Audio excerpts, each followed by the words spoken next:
Okay, so today I'll be doing episode 3 of me playing as Galvadon, and as far as I can remember, and as far as I had said before, I'm pretty sure it's the first time I've ever used Galvadon. I had like a deck ready and waiting for it, but I don't think I ever even really played it. Certainly not any meaningful amount. Maybe I just played like one game just to try it, but you know, I would always do that. Like, oh, this seems like a fun card or fun mechanic, so then I'll make it and build a whole deck for it, and then I won't ever actually use it.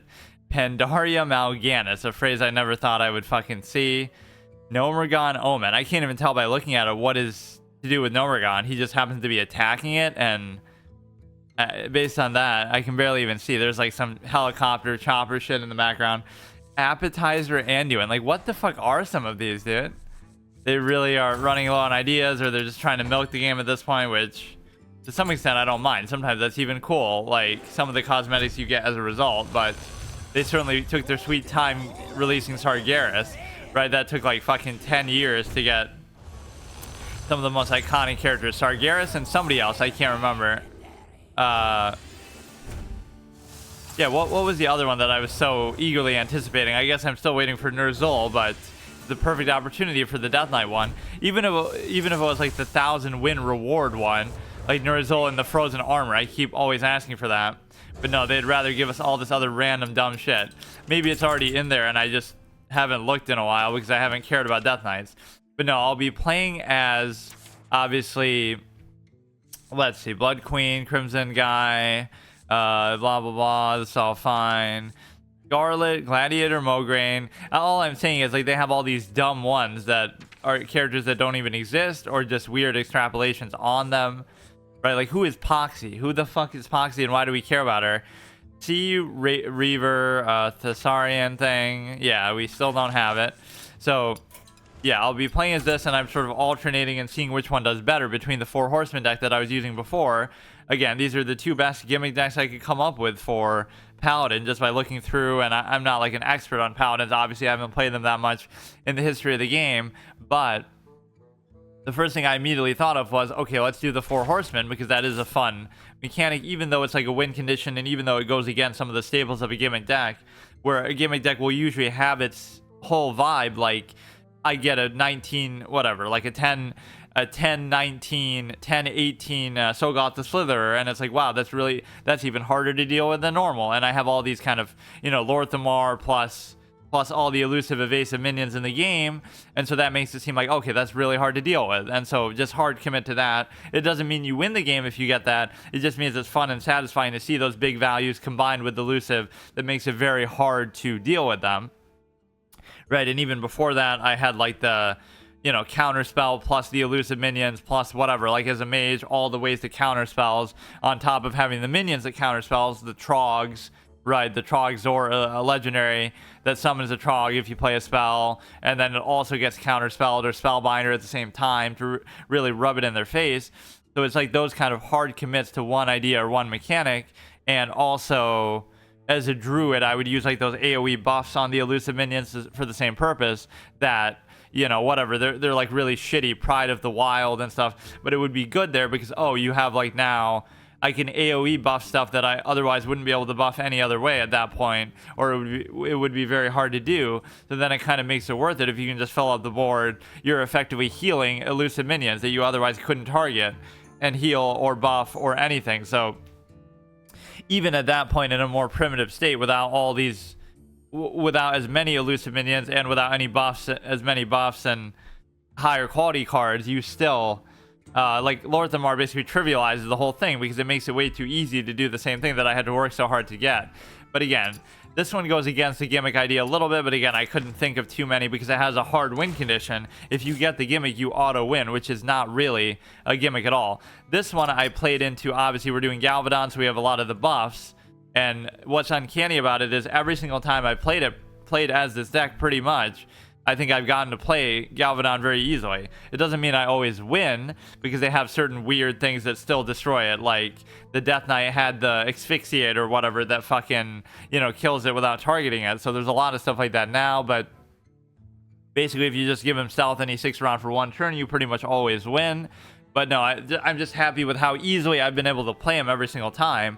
And so it's a bunch of buffs. It's meant to be Galvadon, but it's also meant to be one that allows you to like what is the hard criteria? Everything is either a buff or what? Like I usually have that as a rule, right? It has to be, I guess this isn't even a buff at all, but everything is also a paladin card. So I just decided this on the whim as I was looking through the paladin cards. And the reason why is because there are a lot of them that reward you for not having neutral cards. So I just decided, fuck it, I'll have only paladin cards. And so now you have like three or four cards that mention that. I guess they must be all higher cost. I forgot. Add a copy of each spell. Okay, that's fine.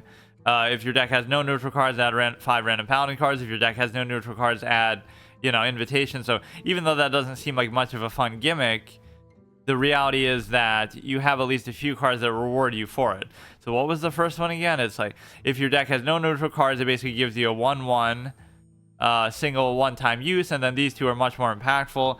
The invitations are kind of fun, and obviously this is okay. So again, I'm playing into 3 gimmicks, the only one of which that really feels authentically like one and that I really like is Galvadon. The Four Horsemen doesn't really feel like one.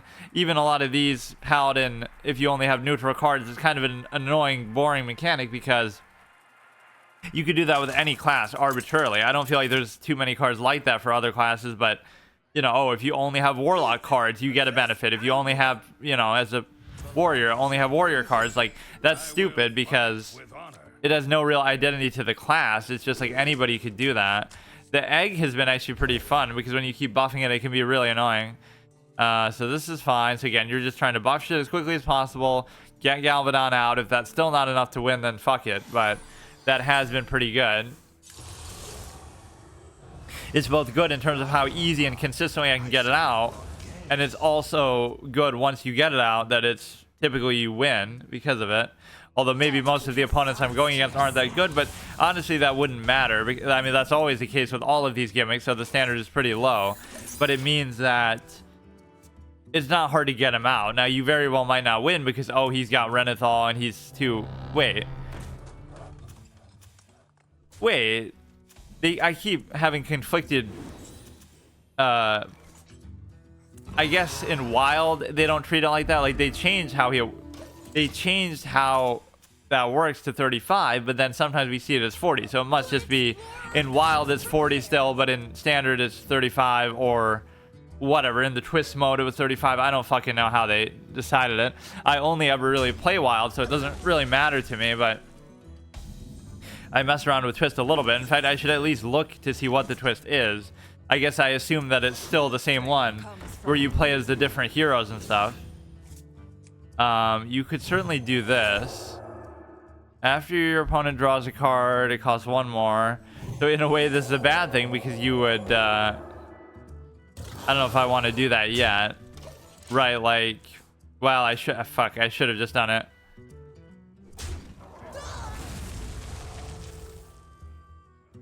Yeah, you can use that one fucking little Maki thing that's repeatable just to get Galakron in one fell swoop. Right, just with that one card alone.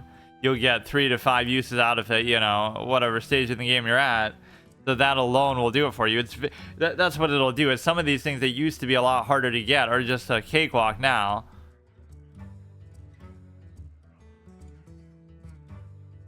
Right, it ends up being so fucking easy to get them, and it doesn't even mean that they're that good necessarily, but I almost want to do fucking Blessing of Kings. I don't know why.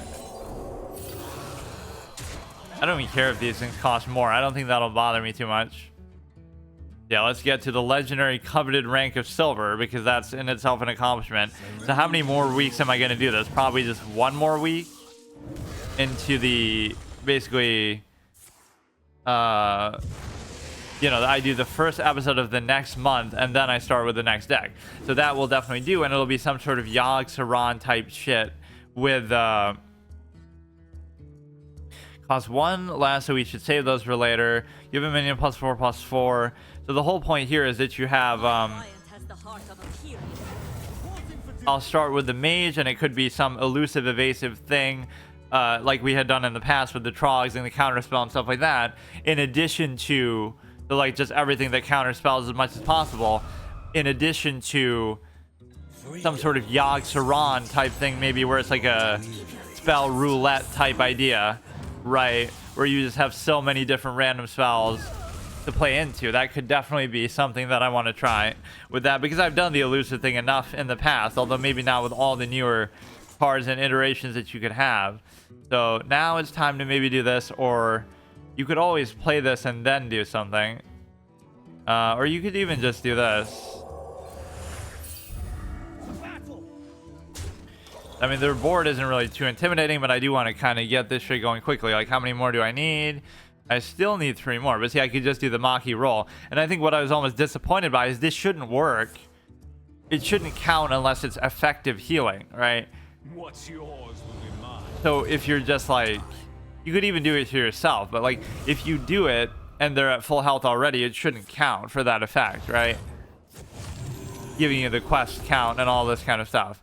After you play a card copied from the opponent, steal the original. So what if it's turn 1 and they thought seize the fucking thing? Right, they thought seize the quest before I even get to play it, and then I and then they steal it. Well, but it wouldn't matter, it'd be too late because I would have obviously already played it. But he only costs 3. So what the fuck are we doing here? We could do that. Let's just do these 2, I guess. Still pretty good value plays. Like, there is a certain value and synergy with this, with the whole commitment to, you know, that in itself is a gimmick. Like, just use 30 cards of the same class, even if you're not getting any benefit from it, like from the invitations and stuff, right? Any class could just do that. Like, that could be a neutral card, just the invitation chick. If you only have your class cards, only, you know, if you have no neutral cards except for that one, if it was neutral, then every class could play into that same effect, right? So it's the idea that you could do that as a gimmick without any card that benefits from it, just solely by saying, okay, I'll have 30 cards of only my class, which there was kind of like a twist mode like that. So think of twist modes as a gimmick in itself. Like, that's the kind of thing I would do normally anyway, right? It's like with WoW, I would always say that. I was an achievement hunter before achievements even existed. Like, I would try to fly around the map or whatever in BC, or just ride around and try to, I would try to explore all the zones and get every inch of the map uncovered and just, you know, do all these weird little things, try to collect certain novelty items that didn't serve any purpose. So I would try to do a bunch of stuff that was like an achievement, but before achievements even existed. So I was just doing it for my own sake. So it's the same thing here. I would try to basically create twist decks before the twist mode even existed. And the reason why, he's just not giving me the chance to fucking do this. I don't know. Like, I can't play spells on my minions. I guess I could do it on their minions. This fucking Far Watch post did kind of ruin some of the ease at which I could have done this. Like, I'm still at 2. Like, what the fuck is going on? I guess he's doing it on purpose. He's keeping so much pressure to stop me from playing spells. But how do you know? Well, the one thing you can't steal is Galvadon, so I don't really give a shit, but I'm actually just gonna lose because I can't keep up with the pace of this insane priest fucking value that we have. Cards can't cost less than 2. I do like kind of some of the vibe he's going for, though, because of the simple fact that you have whatever, between the Far Watch post and that, it is kind of amusing. Add a copy of each spell you cast. I may just have to do this in the Maki roll, but I'm gonna die. 2 random dragons, draw 2 cards, create a copy friendly minion. I wish it was he can attack this turn at least, not just pure. Oh fuck, I should have done that on myself. Job's done. I'm pretty much dead, so I don't really care. They're gonna get the hero power at least 11, 12, 13, 14, 50. I'm just dead. So I won't get to do what I said is so easy to do, is actually get Galvadon, or maybe I will. I could do it and summon it at the same turn, but it's not going to matter because the one thing you can't give it is charge, which you should almost be able to. You might think, oh, that's overpowered, but it's almost the same thing where you just get to do it the next. Well, that would be a lot better, but you get to do it the next turn. So, wow. Wait. Oh no, there's no guarantee, but By the holy light. I mean, that guy's deck was at least decent, but what I should have done is not prioritize playing on value or on curve. I should have just tried to get Galvadon out. But then I wouldn't have won anyway, because no matter how strong I think I would have made him, I would have been able to, you know, I would have not been able to kill the priest anyway with how much health they had. Right, so I would have done like maybe 20 or something. It's not like he's gonna literally one-shot everybody.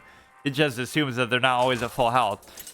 So also playing this today is kind of weird because it is technically Monday, because my internet was actually out last night. So that's one of those comedy of errors, worst case scenario moments where it's like, on Sunday I always stream pretty late and I barely even, you know, I'm like half asleep and everything. So it's always kind of a last moment type of thing anyway, but then my internet happens to be having an outage right at that time, so it's like 11 at night and I'm about to stream for like an hour in one of those short half asleep fucking sessions that I have. And so the reason why then I couldn't even do it at all, because it was going to come back towards midnight, they said, so I just said fuck it, I'll go to sleep. That's one of the rare instances where I actually miss a stream day, you know, because I have this habit of streaming every single day. So that one's not really my fault, but I guess it is, because maybe I should have done it sooner, but how would I have known that? And I was even downloading my VODs for like a couple hours before that, right? Like I'm doing something else and I have my VODs downloading in the background for the week. I typically do that on Sunday. And so obviously my internet was working to that point. Right, but then suddenly it wasn't. Right when I'm done downloading them and right when I'm about to stream. Like, what the fuck are the chances of that? So see, between these two cards, this is one of those serendipities, fortuitous moments. Why is everybody fucking using Renethal all of a sudden, dude? It doesn't bother me with the Four Horsemen, though. In fact, I want to play that Armor Druid type thing again, where they get to like 3 billion armor, right? With whatever, the Insect, Hornet, Swarm, and stuff.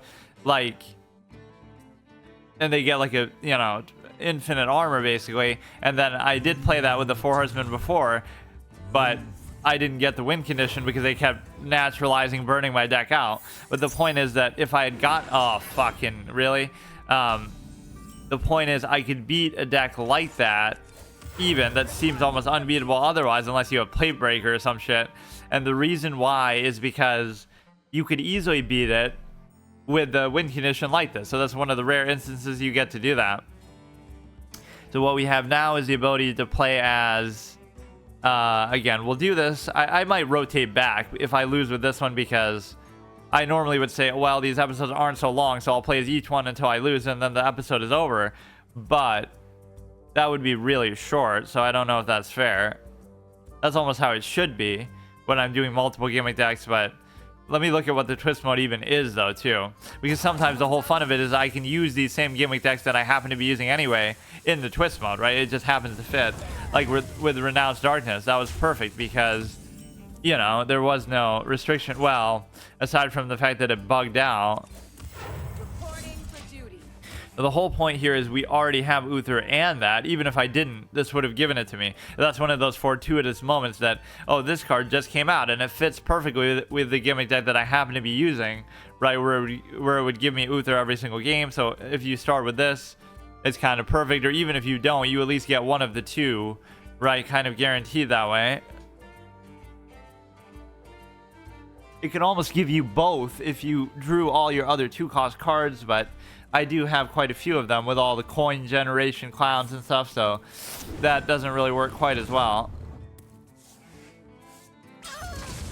This is like the ultimate card game toxic kind of day where I'd be playing, you know, because Sunday I play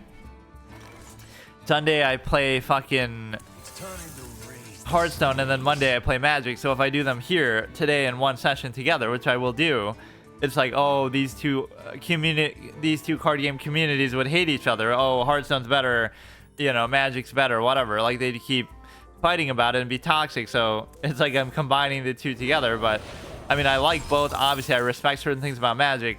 The thing I don't like about it is, though, it's sort of tainted my first experience of Magic a little bit, because it's my first time playing Magic in any form. Right, I guess with this you could say, oh, you should play the Warcraft TCG, and that's more of a pure experience, and I would. They should totally add a mode in this game that is the Warcraft TCG, but whatever. We already have the win condition, we just have to get to fucking turn 10. I was going to say turn 11, but we play Uther and then the next turn it's over. But, or wait, no, I think we need one more thing. It could be a 1-cost card. So either you need a 3rd coin or you need a 1-cost card with the 2 coins. But my point is that, you know, I should have played the Warcraft TCG, and one day I probably will. If I'm a bigger streamer, I'll go on that manual site that you can, whatever, like, you can play like any card game just with the card images, like in a fan-made context. And so it's annoying to do that, especially when you don't know how to play the game and you've never played it before. You kind of do want it to be automated or something more hands-on, or kind of less, you know, whatever. That's why I was worried about Magic Online, in fact, because I thought it might be manual like that. Although I at least had played Arena enough where I should know some of it, but some of the cards are just totally different. But the point is that you have a case of, like, that card back is pretty nice. Too bad you can't see it fucking half the time. Even, you know, you as the player wouldn't be able to see that. You should always be able to, like, turn yours around for yourself, just like as you're moving them and playing them around, playing with them like this. You should be able to do that if you want, just occasionally. Like, I just want to flip this around as I'm fidgeting around. Some games will let you actually do this, where you can change the order of them, but maybe for like the whole guessing aspect, like in real life, you would be able to do that too. So that's a weird, like, meta limitation for strategy and stuff. It's like there's nothing I can really even do. I'll just dump Consecration, I guess. Like, the fact that you can't move them means they could guess and try to remember the order in which you drew them. So they're somehow they know, not because they can see it directly from some other effect, but they're just guesstimating, oh, I think they drew this card, right? So they can kind of keep track of it. Whereas now, in other games, or in real life, I could just shuffle my cards around in my hand, and they'd have to pay attention the whole way to know. It's like counting cards in poker. You would have to know, right? Like, I think somehow you would know that, right? Like, I think the card he just drew was an AoE or something, and so now I'm gonna remember that. So it's the 4th card in his hand, and you can't change it. But with other games, you can, and again, in real life and physical cards, you obviously could just fidget around. There's no rule against doing that. And so it's weird that they chose to do it like that. Like in Arena, I'm pretty sure, Magic Arena, I'm pretty sure you can do that, where you just kind of shuffle them around whenever you want. It maybe should indicate to them that you're shuffling it around, so they'll kind of see that happen, right? That, oh, their farthest card right went to the middle, but they won't, you know, they won't know what it is anyway. Or there's always a meme like that where somebody's just so tall that they can see over the cards, and, like, you know, you need like a short chair or something, because, like, I'm a midget and the other person sitting across the table is super tall, so they'd be able to see over my fucking attempt to try to cover up my cards. There's all these weird things that would happen in an in-game setting, which I've never, I mean, not that I haven't played card games in person, obviously, with like Yu-Gi-Oh and stuff, but I never really played them, you know, in like much of a professional setting or anything like that. Just like chess, we got to do, but those 2 things are on my bucket list. Play an official card game tournament. I guess probably for Magic would be the best bet, because Hearthstone is fucking stupid anyway. You're playing it on, you know, the computer anyway. But make my own Warcraft TCG tournament, because I did host my own Yu-Gi-Oh tournament, but it was more like gimmick stuff, just online and just for fun, you know, gimmick decks like from the anime and different kind of conditions that you have. So like they're deliberately bad decks, or decks with limits and certain, again, gimmicks to them, like, oh, I'm gonna use Jinzo and Spell Canceller and Magic Jammer and Trap Jammer, stuff like that, that it's not really good, but you're playing into a theme. And so now, yeah, I mean, I gotta play the Warcraft TCG in general somehow. And again, they could easily make a mode in this game that just has that and ports it over, basically, but you'd have to wait till fans do it instead, because Blizzard is just dumb like that. But you have that, and then you have the ability to basically say, I would like to play an in-game card game tournament, which would probably be with Magic the Gathering, and then I would want to play like a, obviously, in-game, in-person chess tournaments as well. But that goes without saying, because I'm going to be literally a fucking grandmaster at some pace that I'm going, but probably not anytime soon. Like, which one is nerdier? But at least with chest, it doesn't cost you anything aside from obviously going there. But like with Magic, you need like $1 million card collection to fucking do that. You'll spend more money on cards than you ever make from actually winning or going to tournaments. And yeah, I like the travel expense argument. Like, you would probably have to travel there too to go to a, you know, that's not unique to chess. So as much as people complain about that, oh, chess is pay to win because you have to go to the event and pay for travel, and you have to travel and pay those expenses, and you have to go to the venue and pay to even participate in some of these events. But that would be true for most things that you do. Like, even if you're an athlete, I guess sometimes you'll get it paid for you. Well, if you're a really good player in chess too, you'll get your expenses paid at times too, I'm sure. They'll pay for your flight, or they'll pay for your whatever, just because you're such a big name. But when you're climbing up the ladders, climbing up the ranks, you won't get that benefit. So it's the same thing even with sports or something. I guess if you're on a team, the team will pay for your flight and stuff, but it's a little tricky with an individual sport that way, right? Where you just kind of have to fend for yourself, especially early on. And even if you're good, you know, you're not like the best player, one of the best players in the world, so they're not going to really do that for you. But yeah, this has been fun. It's just kind of like, I don't really find the Four Horsemen thing to be really suited to my whole definition of what these decks are about. But again, it just shows you, I'm not even saying Paladins are a bad class, like they are in Classic WoW, where they just objectively suck, not even functionally, but in terms of their design. I always shit all over them there, so ironically we could shit all over them here. But it's not even that I dislike them, I just can't think of too many fun gimmick decks. Like, I wonder what people would even suggest for this. It's just kind of like, wait a second, I still don't have it though, as much as I'm bloviating about draw your lowest cost card. So do I not have a 1 cost card? Like, what's happening? Well, I guess it's fine, because that, fuck it, you don't think I have enough fucking shit? The point is, unless they do some crazy shit that fucks over my hand. So yeah, all that time, I thought I had a 1 cost card in here, like a banana. Yeah, I have that guy that gives you the bananas, I think. That would then give you a 1 cost card, or you could just have like a Paladin Secret or something.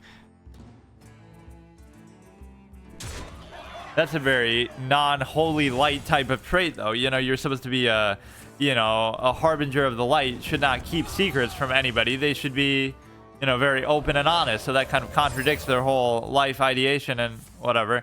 Or that's the one way you could do it, is try to clog up my board and freeze everything so I can't get rid of it myself. Then I'll never be able to do my win condition. So in a way, I don't think Ice Block even works against it, does it? Or I've never actually seen that interaction happen. I don't know, actually. Ice Block has to do more with damage, I'm pretty sure. No, I'm actually not 100% sure, yeah. If you have an instant win condition. The one thing I know for sure, that was one of the coolest interactions I saw many, many years ago when I was doing my Iron Juggernaut thing, is I didn't actually even know the Ice Block didn't work on their turn, but they're, you know, how often do they take damage on their own turn, right? That they don't inflict to themselves. But I'm like all dejected, like, oh, I'm never gonna win. Right, and the game is over because, oh, they have Ice Block. And, you know, now it's their turn and they have lethal. But they drew into my Iron Juggernaut mine on their turn and it still killed them.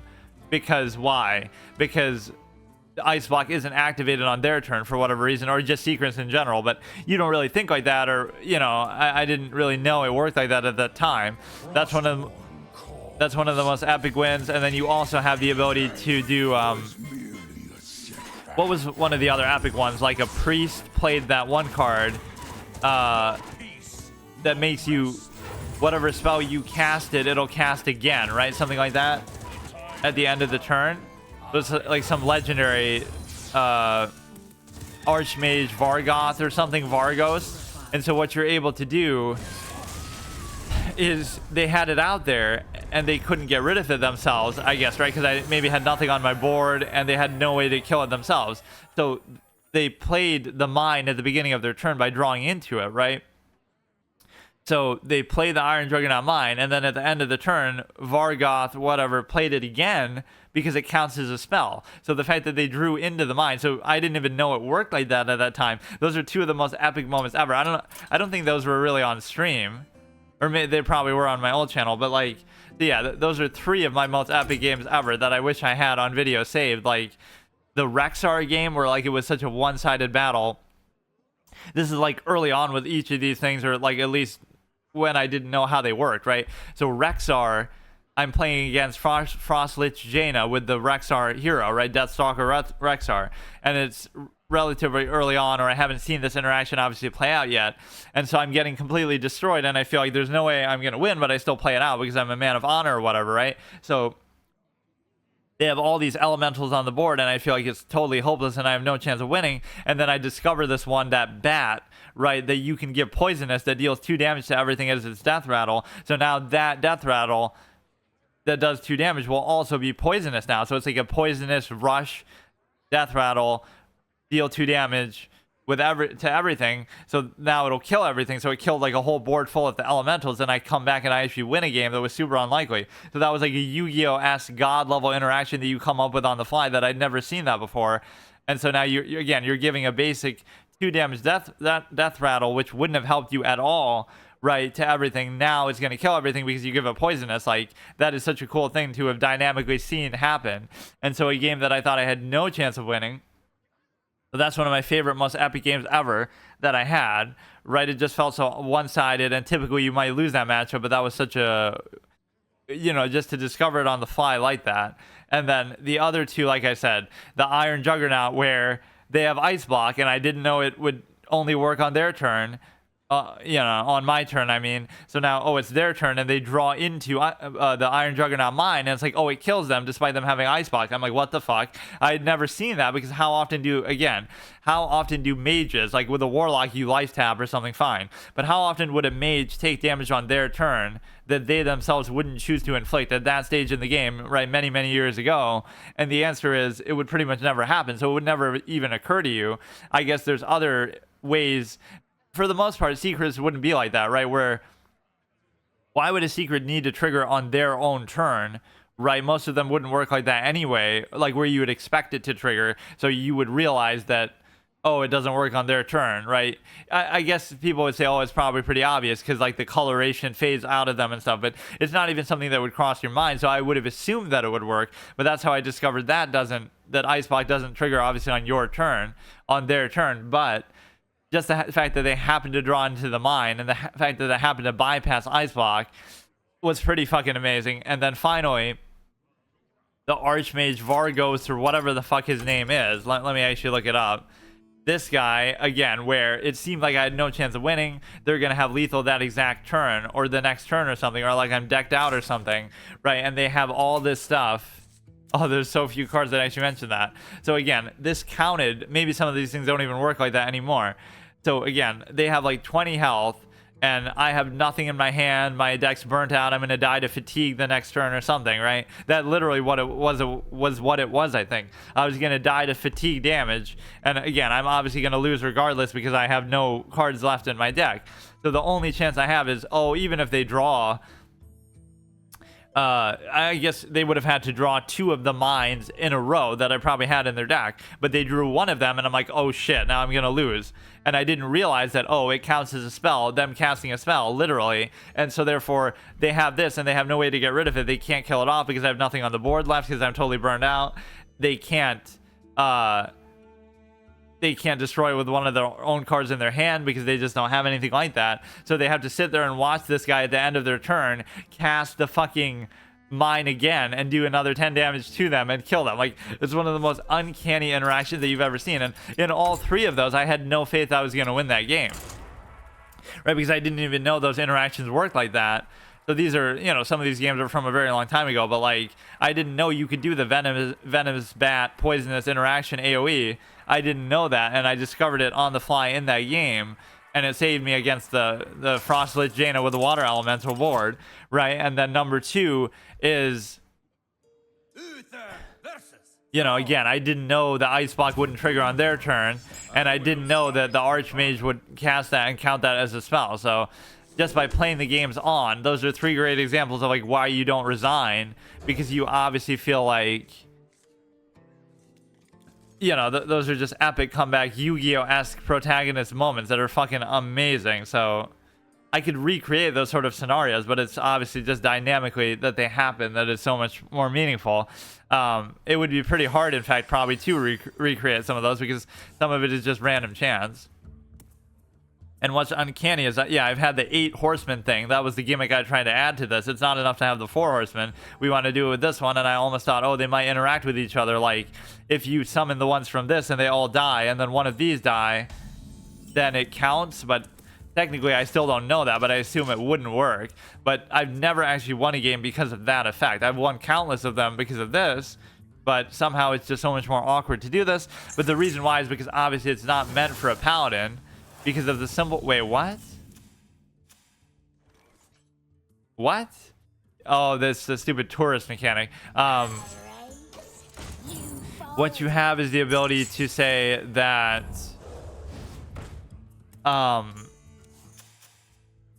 Again, it's not meant for paladins. I'm just doing it to play into like, oh, we're not using the 4 Horsemen. We're using the 8 Horsemen. But the reality is that... it's much harder to do, and it's not really meant for paladins, obviously, but I've still tried to do it, and you would think it would have just happened organically once. Like, I'm not going to go out of my way and lose just to try to do it. In fact, I don't even care if I don't win because of either one. Some of these gimmick decks, I might say, oh no, I have to win using the gimmick, like, or I have to do some other condition, like with the Evolve deck. Oh, even if I'm winning, I can't win until I play every evolution effect in my hand, and then I can do lethal. So, like, I can say, oh, I can only win with one of these 2 effects, and I can't just do lethal damage on the board directly. And the reason why is because that would make it like, oh, it's unfair, or whatever. I'm not winning through my gimmick. I'm just winning overall. This is actually the most fun card that I've discovered in playing Paladin here. That it's so cool, the kind of environment she gives you. And when you say from the future, does that mean that these will eventually be in later expansions or what? Like the future of what? The future of the Warcraft universe, but what stage in it are we really at? Because how do we know what that means? Like, you know, it could be the future from vanilla, like, oh, when they rebuild Lordaeron, but... or maybe it's still not like that because they fucking... Sylvanas fucked everything up. We have the win condition already, which is pretty fascinating to me. Right, it's pretty easy to get this. As much as I'm saying, oh, Galvadon is so easy to summon. I'm jinxing it. I'm even saying with my titles in Smite, oh, I'm on an 8-game win streak with Cerberus, and then I lose. So my title for that episode is like famous last words. I may not believe in gods, like the gods in Smite, but whatever, like in a literal sense. I may be an atheist. I may not believe in God, but Cerberus has made me a believer in good luck or good fortune or whatever, right? Because we've gone on such an amazing streak, and then I lose the first game. Or even here, I don't always play a deck with Galvadon in it, but when I do, I always get to play him. Except I didn't, because obviously that was the first game and I just lost it. So I guess the whole rest of the episode I'll just do this one, which is fine. But I would like to see this effect. I might even go out of my way if I'm winning substantially to do it, but we already have the other one, so it's just so easy.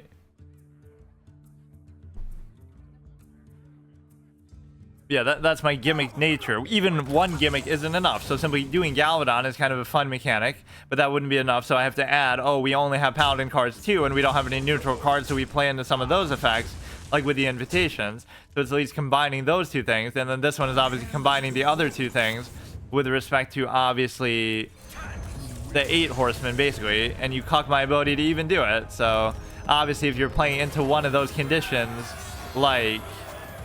if you're playing into, I have to play every evolve effect in my hand before I deliver lethal, and that one's especially annoying because it's like, oh, I have lethal, but then I have to evolve everything first to get rid of the effect in my hand, right? But then it'll have summoning sickness, so I have to wait till next turn, and then if I draw into another one, I have to do it again. So I have to keep doing the evolution first before I kill them, thereby robbing myself of being able to attack them and do lethal, because it'll make them not be able to attack till next turn, because they're just freshly summoned. So the point is that unless they resign, that obviously doesn't count, because then I can't, you know, I can't stop them from resigning, but obviously that is not, that's the one thing, that is something I can't control. Evil draws close, but not to you. I'm the one who's a fucking paladin of the holy light, even though I have all these secrets in my closet. Apparently, like, it doesn't suit them in that lore position, but the point is that, what was I saying? Oh yeah, with most of these, I've had a lot of fortuitous moments, like, I'm playing Renounced Darkness or some other gimmick deck, like with Explore Angora, Zinazari, and I happen to be able to play it in the twist mode because it just happens to work. Right, it happens to be playable there. It's not like I know that going into it. I'm just using whatever gimmick deck I want to use at the time with the class I want to use it. But oh, it's actually playable in the twist mode, so that's very fortuitous. Or even sometimes, again, a new card will come out of the newest expansion, like that stupid guy we just looked at, that gives your highest and lowest cost card that happens to fit with the deck that we're using, like the Wave of Nostalgia came out right when I was using the evolved deck, so that kind of fit, right? Something super new that happens to work with the gimmick that we're going for. And then the other one, the other fortuitous aspect is we often had the ability to have a hero portrait come out or be available on the shop, like right when I'm about to do it, or leading up to it, right when I'm about to play as that class as well. So I'm like, oh, I'm gonna play as Shaman next, and then we get that Thirst Trap Ner'zhul released on the shop. Even though I was mocking it and I didn't like it, the reality is that we get a Paladin hero right at that time, or sorry, a Shaman hero, a 3D one to show off, along with being able, deciding to play them anyway. Like with Sylvanas, right when we were about to play the Hunter, we got the Ranger Sylvanas one. Right when we were playing as Death Knight, we got the Death Knight one. Clown face Arthas, as I call him, because he has that weird smile, and then that makes him look like a character that you wouldn't take seriously, unlike Ner'zhul, who is a character I always take seriously. But then you have that, Ner'zhul is some part Sauron, some part fucking, because he's like the eye and the tower sitting back and giving all the orders and stuff. And then also he's kind of partly the Emperor from Star Wars, where you have he's more like the authority figure giving the orders, and Arthas is more like Darth Vader, or fucking he's a lot like Darth Vader because he betrays his master, blah blah blah, like Uther, Obi-Wan. But also he's like, what would he be like? He'd be like the right hand man, basically. So then when Ner'zhul and Arthas combine, it's basically like, oh, the Emperor from Star Wars and Darth Vader combined into one, or Sauron and somebody else combined into one, or it's like Sauron at full power with both the physical form and the ring and the strategic side of him too.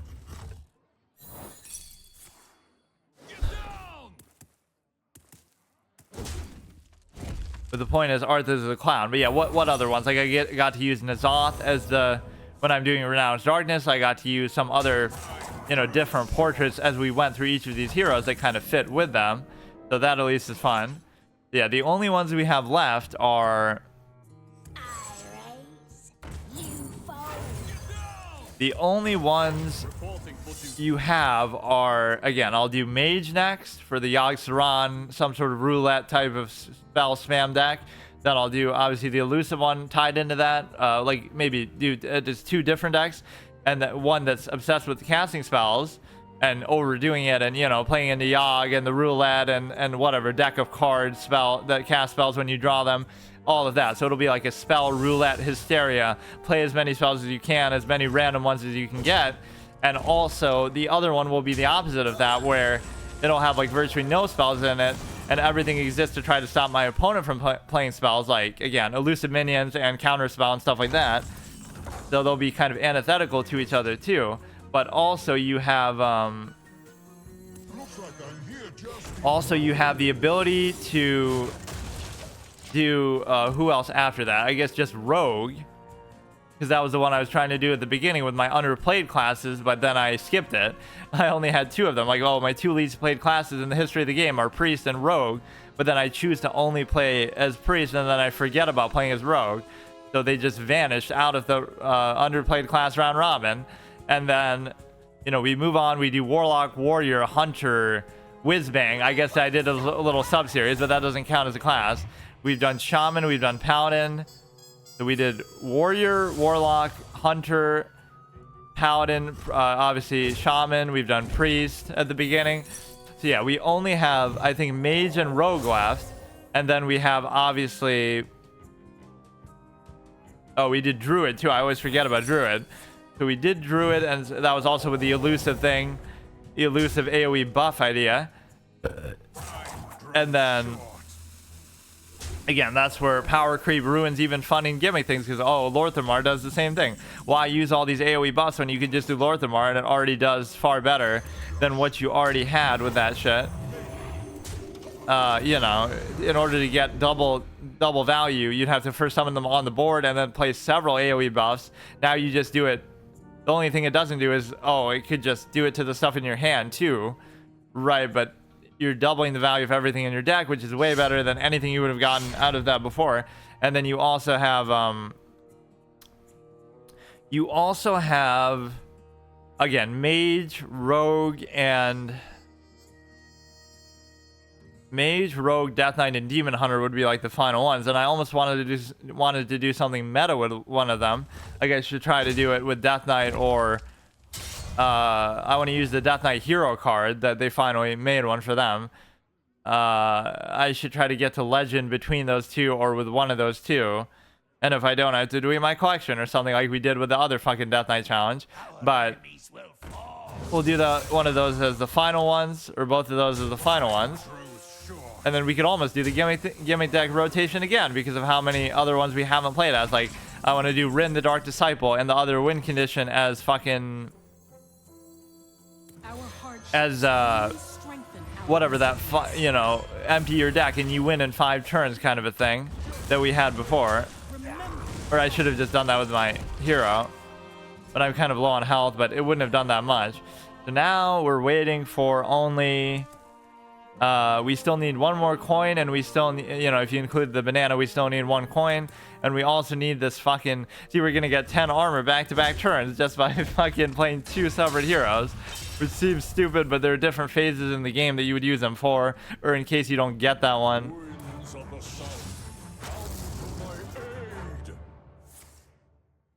Bro thinks he's Alec here over here, or you sort of, you know, bootleg Galakron, but fucking we won't see Galakron today, because I guess we'll just play as this the whole time.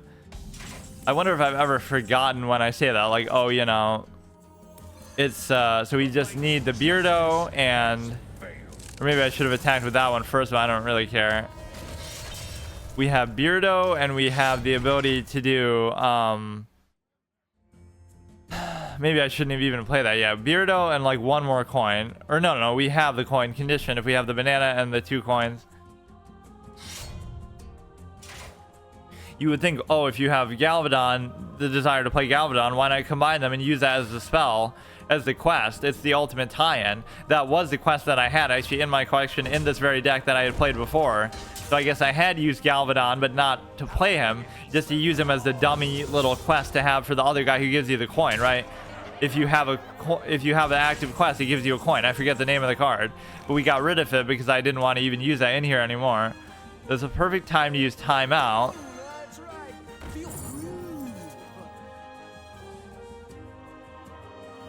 Maybe I don't still need to. I could get away with something. I'll just do it. No peace, no rest. We have a perfect setup to just draw into Beardo. Wait. Oh, I was gonna say, we get our taste of our own medicine. We don't take damage, but we should still heal, but we don't because the Divine Shield sucks it up. I was gonna say, maybe somehow my immunity prevented me from getting health, but...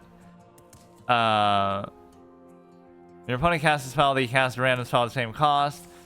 So what we need to do now is just get this 1 card. Maybe I could survive a little longer between my healing from... Oh, shit, what was that? What? Deal damage equal to your hero's attack. Wait a second. Is it...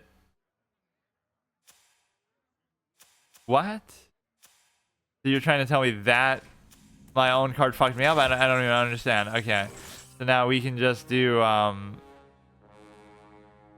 have to survive for 1 more turn. Or, I mean, probably several. You don't have the quality Wild Pyromancer play... just have to hope that you survive because of that. If only I could heal with my actual fucking weapon, but I can't because of the simple fact that we have, obviously we have this fucking taunt, so I can't do anything. Unbelievable. Well, maybe that should be the whole session, or I could go back and try to play Galvadon. I guess there should be no rule against that. Right, you can go back and play as Galvadon now.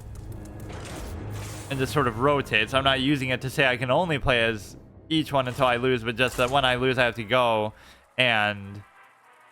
Wait, why did it say... I thought it said 99 wins already. Wait, oh, I want to see the twist one too. Before, but we won a couple games with that, so it should be over 100 now. Maybe it was just 90 something else, not 99 at the beginning.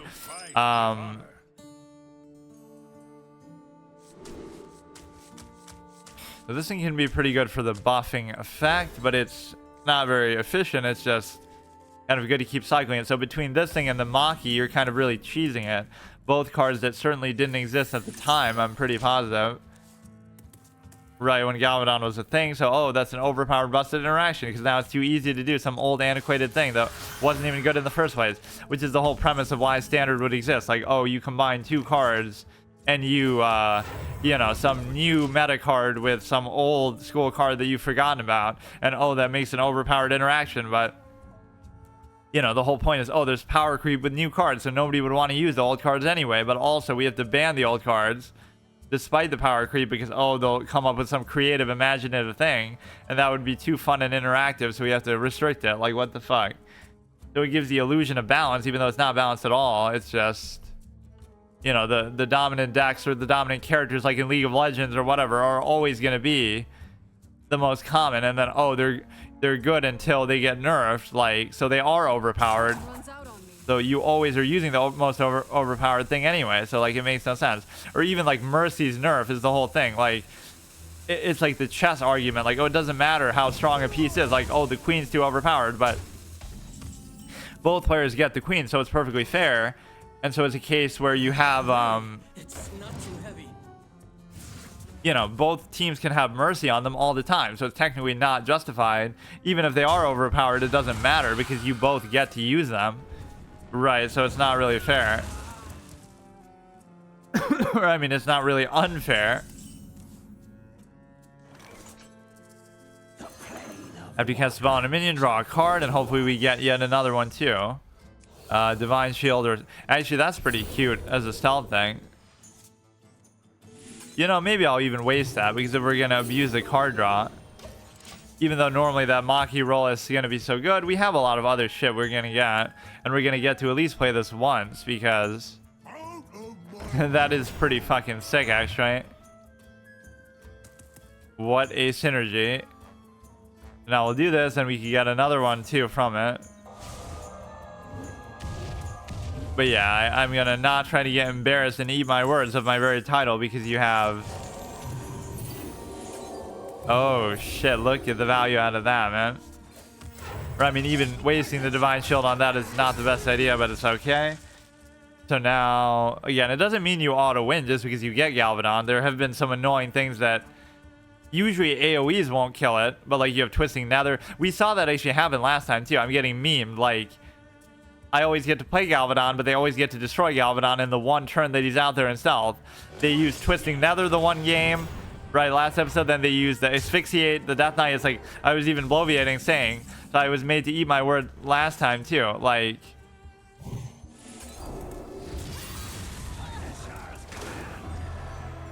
I was made to eat my words that, oh, every time I get Galvadon, I'm clearly going to win, or they're never going to be able to get rid of him. Like, how would you get rid of a minion that's going to have a certain amount of health? It's going to be in stealth. You're not going to be able to AoE it like with Flame Strike and stuff.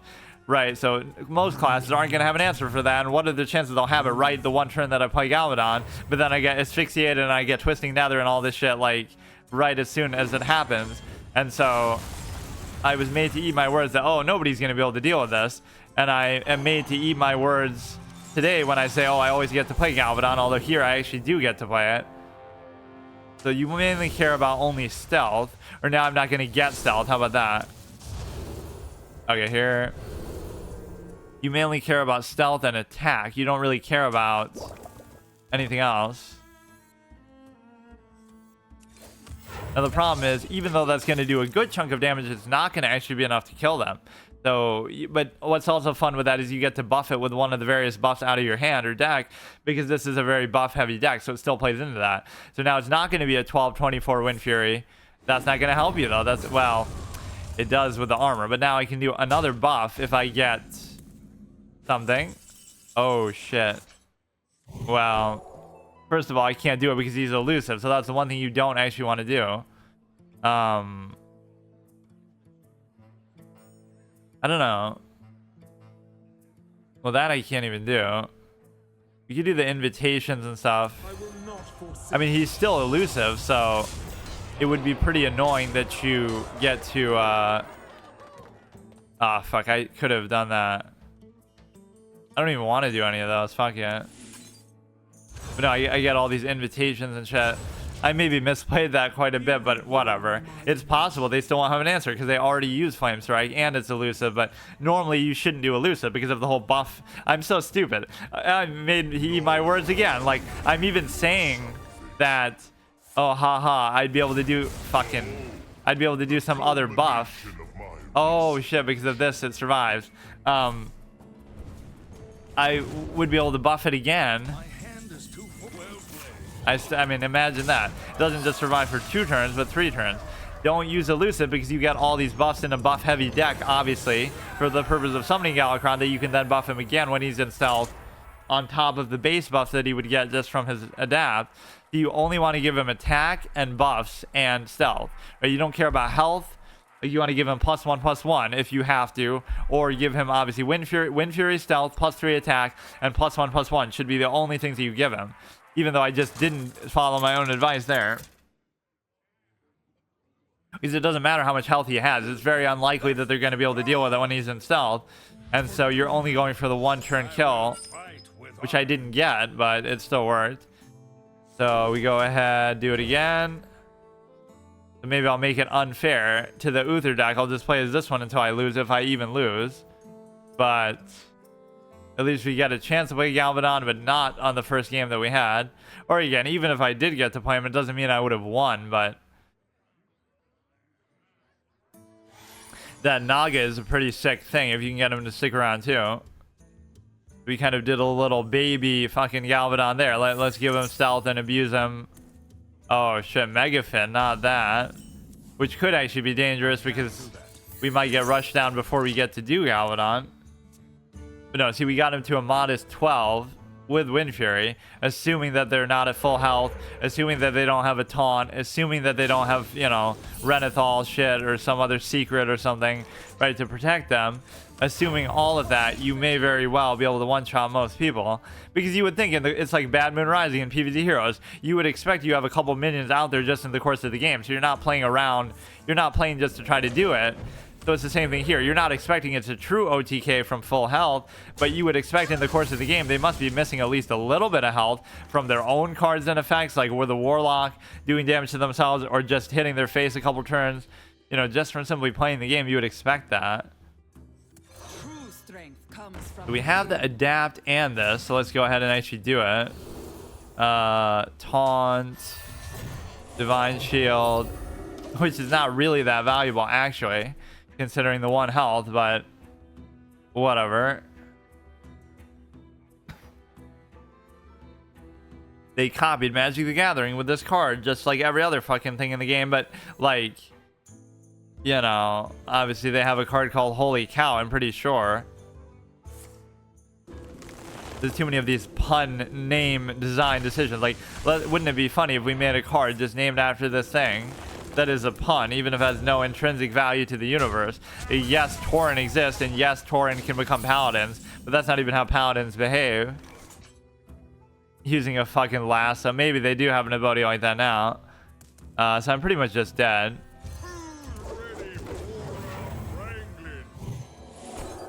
I wouldn't even want to waste that, but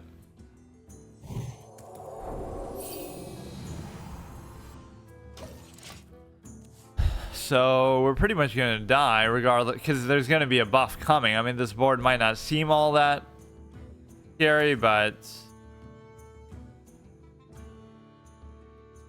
let's get another sexy Galvadon out there. It almost makes me want to come up with some way to make it like an infinite million attack Galakron, which I'm sure I keep saying Galvadon, but I don't know with a paladin if there's too many ways to do that. Like, you know, the way the druid gets the infinite armor. There's probably all kind of weird things that you can do now, but it's not like I ever played as this deck in the first place, so I don't really know. And again, I never look stuff up and I never take advice typically, as I try to just come up with it on the fly.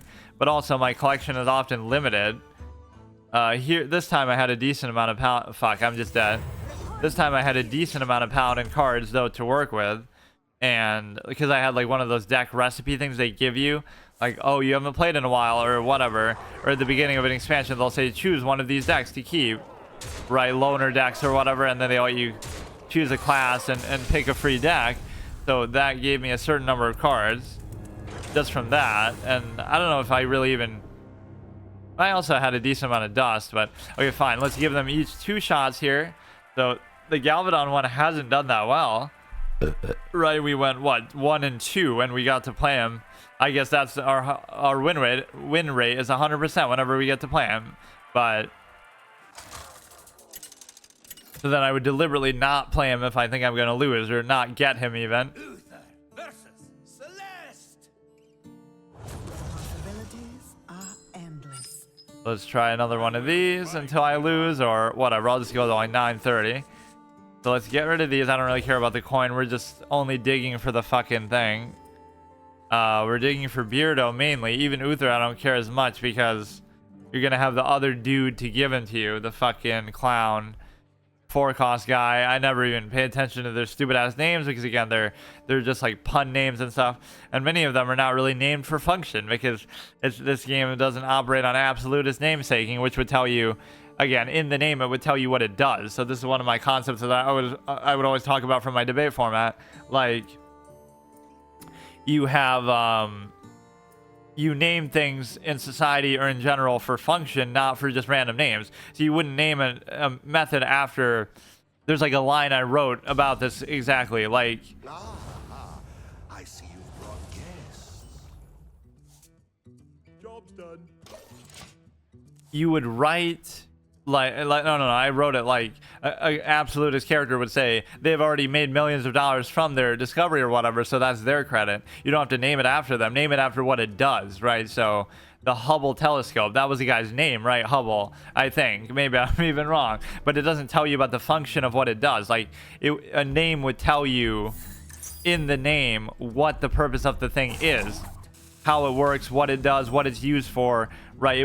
So it gets straight to the point. It wouldn't be like, oh, it's just named after the person, or all these arbitrary things like in medicine or law, like Latin words or whatever, right? It doesn't serve any purpose to do that. Like, why would you carry that tradition on? First of all, it's not even the language that you're speaking, unless you happen to be, you know, speaking Latin anyway in your society, but that's a waste because of the because of the language, but also because not everything is always named after what it does, right? So you name it for its function. It's the same thing with a card name, like Guardian of Kings doesn't really tell you. I guess Guardian would tell you, oh, it has a taunt probably, but I don't know. All I'm saying is it would have some innate link to something, or at least it'll make sense. Like, it makes sense that, you know, based on the ability in WoW or whatever, it would do something that makes sense related to the fucking thing, right? Related to the abilities affected WoW. But no, it would be, again, think about that in society. Like, there's so many things, even like with, yeah, COVID. What does COVID really tell you? It might have a scientific, you know, name value, but it's like, it doesn't tell you exactly what the use of it would be, like, or what you should do about it. There would be another, maybe that's not the best example. Any sort of name you would give to something, again, it wouldn't be after some strictly scientific name, although sometimes those do have a bit of function and rationale in them. I never really fucking used the Brewmaster very effectively with this deck. I don't think I've ever gotten much value out of it. Like, you could flip one of the horsemen back, but then how do you know you're not going to get the same one from the hero power again? I forget how that works, but like I don't know what rotation they're really on. It'll rotate through and summon them in the same order every time, or because it won't know that we want to summon a different one just because you don't have it on the board anymore, just because you had it, you know. I actually don't know fully how that works. Let's try to win because of the other condition. But no, my point is that, you know, you would not name something after a person or some other location like arbitrarily. It would all be named for some use or purpose or function or something that has actually value that tells you something about it, right? So even the name of a place, you would name it after what is there. So like whatever, based on it's a forest, so you would know. I guess it would be secondary, then you would label it as the name and then the forest, but some feature of the forest, like some of the animals that live there, or it's the type of trees that you have or something, right? So bamboo forest or whatever, it would have some other meaning behind it, is all I'm saying. We want this guy to die off, and we want to win because of that, but it just doesn't happen. This deck is clearly not made for that purpose. So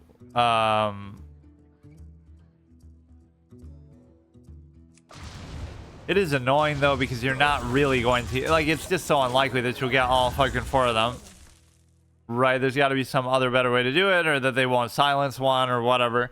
But yeah, I'm trying to think of a better example, but I can't remember exactly what I would say. Just think about any major invention or any maybe you'll have like a lot of onomatopoeias that describe like what it does. Like Twitter implies that you're talking like a bird, whatever. Like it doesn't really explain it, but Facebook is a good one. Like it has people's faces, and it's like a, you know, virtual book that at least that has some logic to it. Yeah, you wouldn't get caught up in all those sort of weird things where the names, I'm not even in a good position at all. You wouldn't get caught up in the nametaking or the superficial basis of a lot of these things, because you would not feel like it would be particularly relevant. It would be all just straight to the point, straight to the function. Also, marketing purposes, it wouldn't be as impactful on absolutist people that they would be drawn to, or you would reject it too, even as a creator. Like, we would want you to buy our product because it's the best product, not because, oh, we dress it up in marketing and nametaking and all this superficial stuff. So this will be the last one, regardless whether I win or not. So clearly, this episode, the Four Horsemen have done much better than Galvadon, which is disappointing. I kind of want to give Galvadon more screen time because he's the one that I already played as a Four Horsemen for like a month before this, so. But I figure I may as well combine them and do this little permadeath rotation with it. Like, you know, people sometimes maybe take issue with me using the word permadeath there, but it just means like whatever.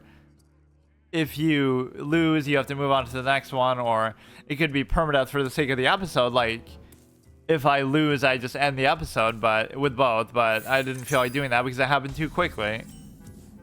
Or like I wanted to give mainly Galvadon a chance to actually be played.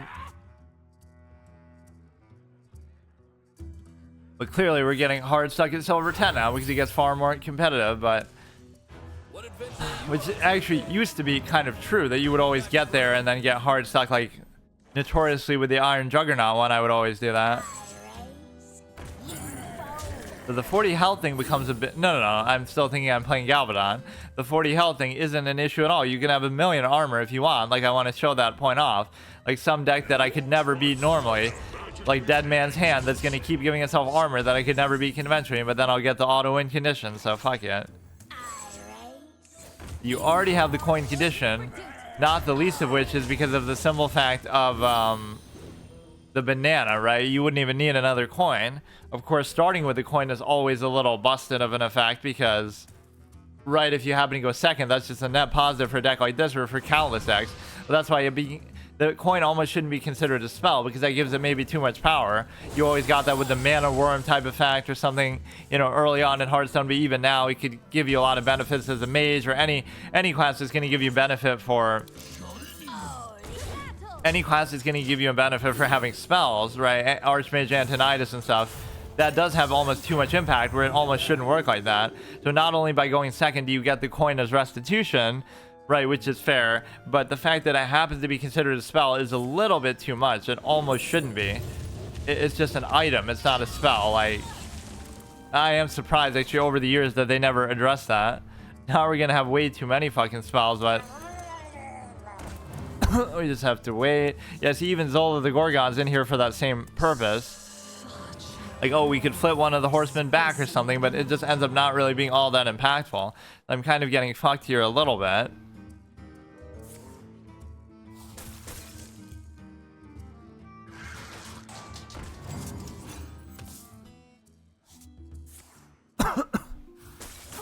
Yeah, I'm a little disappointed in Galacron, so I guess next episode, because it'll be the first one of the month, we will actually end off with respect to,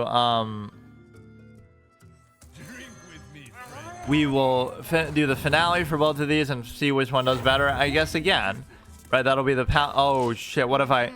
Oh, no, I should have done a coin just in case I burned Beardo, because I didn't even need it. Fuck. Yeah, this will be the Paladin finale, so we got to play as Galvadon a couple episodes. We played the Four Horsemen maybe a little bit too much. Oh, again, that's the one biggest criticism of Paladins. Not even they suck as a class in this game, but like how they do in Classic WoW or whatever, but because of the simple fact... Wait, what? Because of the simple fact that you're able to look at it from a perspective that... You have the ability to... You'd have to wait till turn 10 anyway, so it's not like I cost myself. Even if I draw Beardo, I couldn't have won, even with the coin. Or maybe I could have. Actually, I could be wrong, because you might be left with 1 extra mana, whereas here you're left with nothing because you're left with a -2, because you don't get the 1 extra from the coin, but you also lose 1 for having to play it for 1. But the point is that... What the fuck is that turn? Oh shit, quality consecrate for the win.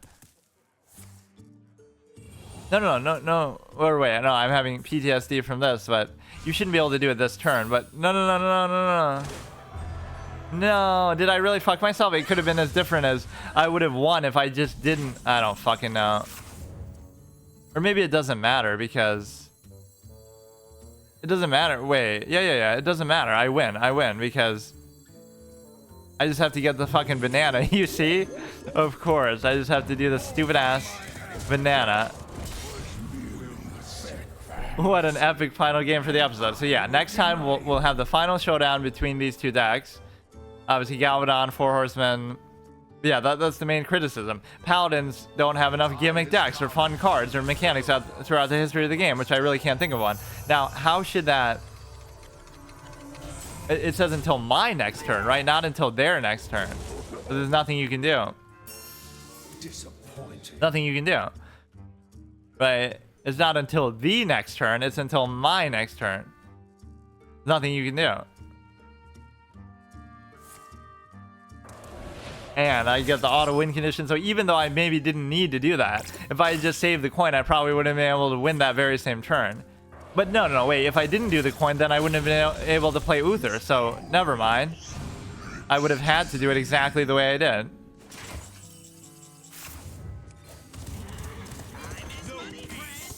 Oh shit, that is epic. One of these times I'm going to be doing it too fast and do it in the wrong order and fuck something up, like I'll play 2 spells in a row. Because that animation does take a super long time, right, to go through this.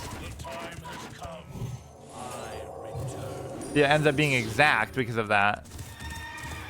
Right, with the playing a 1-cost spell. Imagine that, dude, getting cucked on fucking Time Warp of all things. That is fucking clutch. That's actually an epic game. And now we'll play Hearthstone's biggest rival, which isn't nearly as popular, at least not in streaming context. I was fucking playing Clash Royale, and that has more viewers on fucking Twitch than fucking Magic the Gathering. Imagine that.